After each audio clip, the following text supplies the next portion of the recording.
Nama Mimar Sinan sebagai arsitek yang jenius dan mempunyai pemikiran yang tinggi sudah tidak diragukan lagi.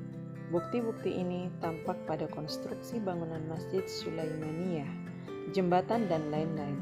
Tidak hanya itu, kota Istanbul pun didesain sedemikian rupa sehingga pesona keindahannya masih tampak tersisa hingga kini. Ketika kita menyusuri kota Istanbul, kita akan menemukan banyak taman tersebar di mana-mana. Tidak hanya berfungsi sebagai estetika, tetapi taman-taman ini ternyata mempunyai fungsi lain yang tak kalah vitalnya. Taman sebagai lanskap bangunan dan istana. Karena itu, istana-istana di Istanbul pun tak jarang disebut hadaik atau taman-taman, meski taman-taman itu sebenarnya berada di dalam istana. Karena posisi taman-taman tersebut yang merupakan lanskap arsitektur istana. Tak hanya menjadi lanskap arsitektur istana, taman-taman itu juga menjadi lanskap bangunan masjid. Taman tak hanya berfungsi sebagai penghijauan, tetapi juga berfungsi untuk menjadi hiburan. Taman-taman ini biasanya menghadap ke tepi laut, sebagaimana yang ada di kota Istanbul. Taman-taman ini juga bisa berfungsi menghilangkan kejenuhan mata, sehingga bisa mengurangi kelelahan. Selain fungsi tersebut, ternyata desain taman yang sedemikian rupa juga dibuat oleh para arsitek untuk menghalangi terjadinya kebakaran akibat sambaran api. Ini tampak di Masjid Sulaimaniyah. Pernah terjadi kebakaran pada rumah-rumah yang terbuat dari kayu, kemudian merambat ke masjid-masjid di sekitarnya.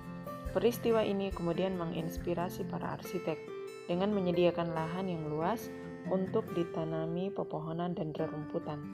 Taman-taman dengan pepohonan yang lebat dan bermacam bunga ini kemudian menjadi ciri khas arsitektur saat itu. Fungsinya selain fungsi estetika juga untuk mencegah terjadinya kebakaran yang bisa melanda masjid. Inilah yang juga menjadi ciri khas arsitektur Khilafah Utsmaniyah hingga saat ini. Pepohonan dan tanaman ditanam di halaman-halaman masjid besar, seperti yang tampak di Masjid Nabawi, Masjid Bayazid, dan Masjid Sulaimaniyah di Turki. Istana Topkapi juga mempunyai ciri khas yang sama. Istana yang dibangun oleh Muhammad Al-Fatih ini, di tengahnya terbentang taman yang luas. Istana ini merupakan tempat tinggal para Sultan Utsmaniyah antara abad ke-10 sampai ke-13 Hijriah. Istana dengan taman-tamannya ini menghabiskan lahan seluas 69.000 meter persegi dengan keliling 5 km. Taman-taman tersebut dibuat dengan membentuk jalan-jalan yang terbuka, yang meliputi istana dari utara, barat, dan timur. Di situ juga terdapat taman-taman buah-buahan dan sayur-sayuran, serta taman yang luas untuk berburu. Di Darul Hemayun, di dalam istana Topkapi, bahkan ada dokumentasi yang diabadikan di sana. Seorang khalifah sedang memberikan bunga tulip kepada delegasi yang datang menghadap khalifah. Konon bunga tulip yang tumbuh dengan indahnya di Belanda adalah pemberian sang khalifah.